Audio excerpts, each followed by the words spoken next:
I am strong. I am confident. I am brave. And I will succeed.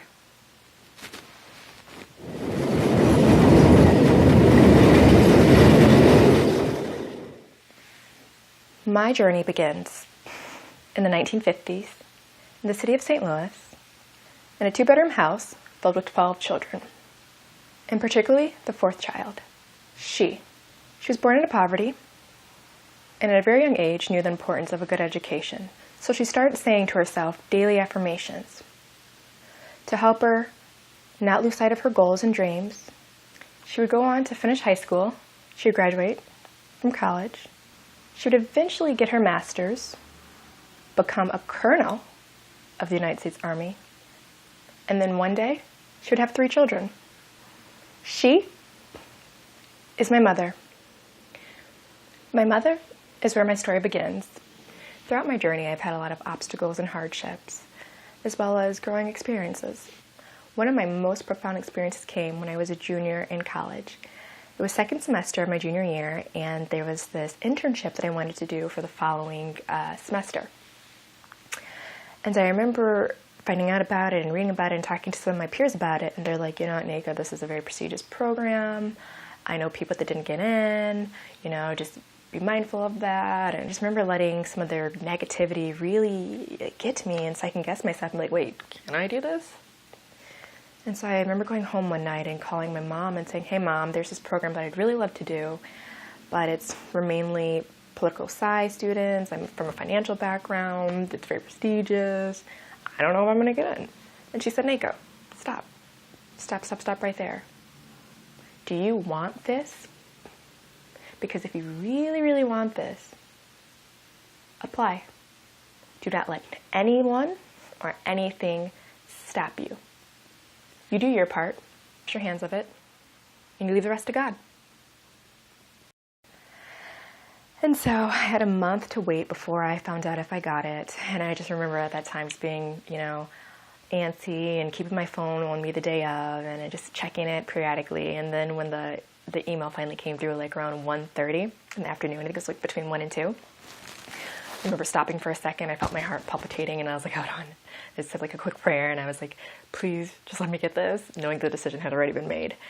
And I opened up the email and I just remember being overcome with joy, being like, I did it, I can't believe I did. And so I went out to Washington, D.C. I interned on the Hill. Not only did I intern on the Hill, I interned in one of the most senior offices for United States Senator Richard Durbin, who at the time was Senate Majority Whip, which means he was the second in charge of the Senate. And I met so many amazing people, politicians, other staffers, other interns, and just had a really great experience.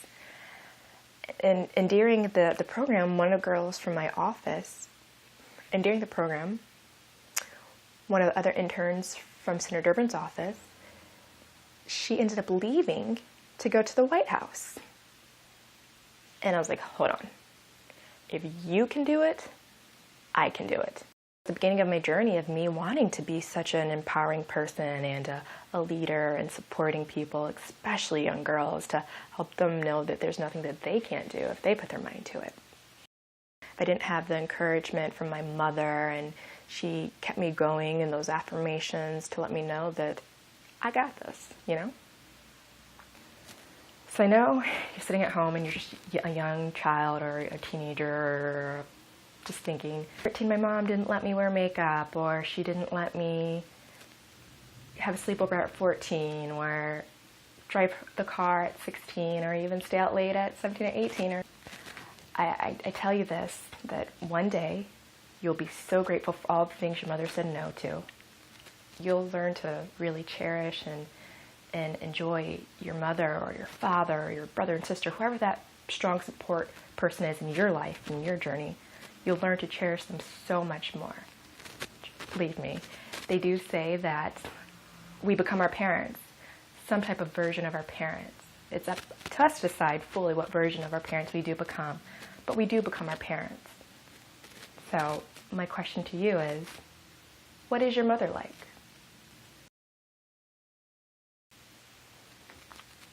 And always remember to provide yourself with daily affirmations. I am strong. I am confident. I am smart. I don't need you to tell me I'm pretty because I already know that I am. There's nothing I cannot do if I put my mind to it. The world is my oyster, and one day I will rule it.